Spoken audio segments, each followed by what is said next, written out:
Hello ವೀಕ್ಷಕರೇ, welcome to ಸರ್ಸಿಲಾಗ್ಸ್.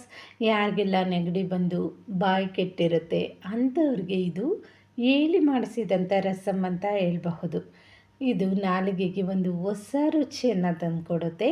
ಬಿಸಿ ಬಿಸಿ ಅನ್ನದ ಜೊತೆ ಈ ಬೆಳ್ಳುಳ್ಳಿ ರಸಮನ್ನು ಸೇರಿಸ್ಕೊಂಡು ತಿಂತಾಯಿದ್ರೆ ತುಂಬ ರುಚಿಯಾಗಿರುತ್ತೆ. ಶೀತ ನೆಗಡಿ ಅಂತೂ ಆಗಿದ್ದರೆ ಈ ರಸಮು ಗಂಟ್ಲಿಗೆ ಒಂದು ಹಿತವನ್ನು ತಂದುಕೊಡುತ್ತೆ. ಇದರಲ್ಲಿ ಬೆಳ್ಳುಳ್ಳಿ, ಕಾಳು ಮೆಣಸು, ಜೀರಿಗೆ ಎಲ್ಲ ಸೇರಿಸಿರೋದ್ರಿಂದ ತುಂಬ ಚೆನ್ನಾಗಿರುತ್ತೆ. ಈ ಬೆಳ್ಳುಳ್ಳಿಯನ್ನು ಈ ರೀತಿ ಅನ್ನದ ಜೊತೆ ಸೇರಿಸ್ಕೊಂಡು ತಿಂತಾಯಿದ್ರೆ ತುಂಬ ಟೇಸ್ಟಿಯಾಗಿರುತ್ತೆ. ಇದನ್ನು ಯಾವ ರೀತಿ ಮಾಡೋದು ಅಂತ ನೋಡೋಣ. ಮೊದಲಿಗೆ ಒಂದು ಪಾತ್ರೆಯನ್ನು ಬಿಸಿ ಮಾಡಿಕೊಂಡು ಅದಕ್ಕೆ ಒಂದು 2 ಟೇಬಲ್ ಸ್ಪೂನಷ್ಟು ಅಡುಗೆ ಎಣ್ಣೆನ ಸೇರಿಸ್ಕೊತಾ ಇದ್ದೀನಿ. ಅದರ ಜೊತೆ 1 ಸ್ಪೂನಷ್ಟು ತುಪ್ಪನ ಸೇರಿಸ್ಕೊಂಡು ಈ ತುಪ್ಪ ಕರಗಿದ ನಂತರ ಇದಕ್ಕೆ ಸಾಸಿವೆನ ಸೇರಿಸ್ಕೊಂಡಿದ್ದೀನಿ. ಸಾಸಿವೆ ಚಿಟಪಟ ಆದ ನಂತರ ಕರಿಬೇವಿನ ಸೊಪ್ಪು, ಹಾಗೆ ಒಂದು 4ರಿಂದ 5 ಒಣಮೆಣಸಿನ್ಕಾಯನ್ನು ಸೇರಿಸ್ಕೊಂಡು ಇದನ್ನು ಫ್ರೈ ಮಾಡ್ಕೊತಾ ಇದ್ದೀನಿ. ಇವಾಗ 1 ಸ್ಪೂನಷ್ಟು ಕಾಳು ಮೆಣಸನ್ನು ಕುಟ್ಟಿ ಇದರಲ್ಲಿ ಸೇರಿಸ್ಕೊಂಡಿದ್ದೀನಿ. 1 ಸ್ಪೂನಷ್ಟು ಜೀರಿಗೆನ ಸಹ ಚಿಕ್ಕ ಒರಳಲ್ಲಿ ಕುಟ್ಟಿ ಸೇರಿಸ್ಕೊಂಡಿದ್ದೀನಿ. ನಂತರ ಇದಕ್ಕೆ ಒಂದು ನಾಟಿ ಟೊಮೊಟೊವನ್ನು ಕಟ್ ಮಾಡಿ ಸೇರಿಸ್ಕೊಂಡು ಇದೆಲ್ಲವನ್ನು ಚೆನ್ನಾಗಿ ಫ್ರೈ ಮಾಡ್ಕೊಂಡಿದ್ದೀನಿ. ಇವಾಗ ನಾನು ಒಂದು 2 ದೊಡ್ಡ ಬೆಳ್ಳುಳ್ಳಿಯನ್ನು ಬೆಳೆಸಿ ಇಟ್ಕೊಂಡಿದ್ದೀನಿ.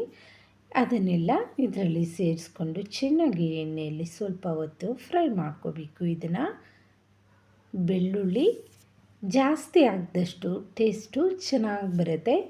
ಈ ರೀತಿ ಸ್ವಲ್ಪ ಹೊತ್ತು ಎಣ್ಣೆಯಲ್ಲಿ ಫ್ರೈ ಮಾಡ್ಕೊಂಡ ನಂತರ ಇದಕ್ಕೆ 1 ಬಟ್ಲಷ್ಟು ತೊಗರಿಬೇಳೆನ ಬೇಯಿಸಿಟ್ಕೊಂಡಿದ್ದೀನಿ. ಅದನ್ನು ಸೇರಿಸ್ಕೊತಾ ಇದ್ದೀನಿ. ಇದನ್ನು ಸೇರಿಸ್ಕೊಂಡ ನಂತರ ಇದನ್ನು ಚೆನ್ನಾಗಿ ಮಿಕ್ಸ್ ಮಾಡಿಕೊಂಡು ತೊಗರಿಬೇಳೆ ಬೆಂದಿರ್ತಕ್ಕಂಥ ನೀರನ್ನು ಸಹ ಇದರಲ್ಲಿ ಸೇರಿಸ್ಕೊಂಬಿಟ್ಟು ಇದು ಒಂದು ಕುದಿ ಬರೋ ತನಕ ಇದನ್ನು ಚೆನ್ನಾಗಿ ಬೇಯಿಸ್ಕೋಬೇಕು. ಬೆಳ್ಳುಳ್ಳಿ ಎಲ್ಲ ಇದರಲ್ಲಿ ಚೆನ್ನಾಗಿ ಬೇಯಬೇಕು. ಇವಾಗ ನಾವು ಇದಕ್ಕೆ ಅರಿಶಿನ ಪುಡಿಯನ್ನು ಸೇರಿಸ್ಕೋಬೇಕು. ನಂತರ ರುಚಿಗೆ ತಕ್ಕಷ್ಟು ಕಲ್ಲುಪ್ಪನ್ನು ಸೇರಿಸ್ಕೊತಾ ಇದ್ದೀನಿ.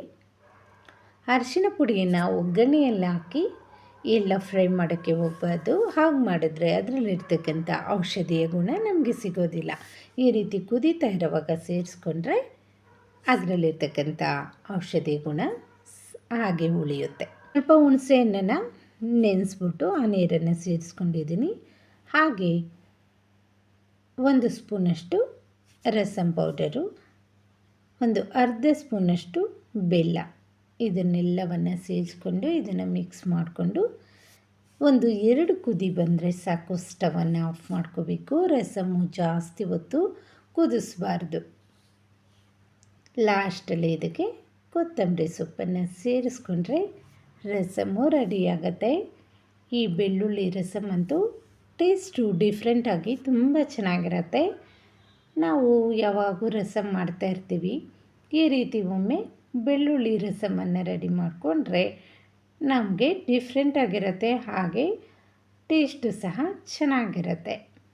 ನಾಲಿಗೆಗೆ ಒಂದು ಹೊಸ ರುಚಿಯನ್ನು ತಂದುಕೊಡುತ್ತೆ ಅಂತ ಹೇಳಬಹುದು. ಈ ಮಳೆಗಾಲದಲ್ಲಿ ಜ್ವರ ಬಂದು ನೆಗಡಿಯಾಗಿ ಬಾಯಿ ಏನಾದರೂ ಕೆಟ್ಟಿದ್ರೆ ಈ ರಸಮ್ ಅಂತೂ ತುಂಬ ಚೆನ್ನಾಗಿರುತ್ತೆ. ಬೆಳ್ಳುಳ್ಳಿ ಸಾಫ್ಟಾಗಿ ಬೆಂದಿರುತ್ತೆ. ಇದನ್ನು ಈ ರೀತಿ ಅನ್ನದ ಜೊತೆ ಸೇರಿಸ್ಕೊಂಡು ತಿಂತಾಯಿದ್ರೆ ತುಂಬ ಚೆನ್ನಾಗಿರುತ್ತೆ.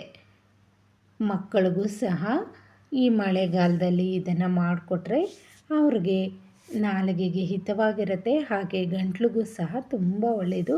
ವೀಕ್ಷಕರೇ, ಇವತ್ತಿನ ಈ ರಸಮ್ ರೆಸಿಪಿ ನಿಮಗೇನಾದರೂ ಇಷ್ಟ ಆಗಿದ್ದರೆ ನಮ್ಮ ಚಾನಲನ್ನು ಸಬ್ಸ್ಕ್ರೈಬ್ ಮಾಡ್ಕೊಂಡು ನೋಡಿ. Thank you.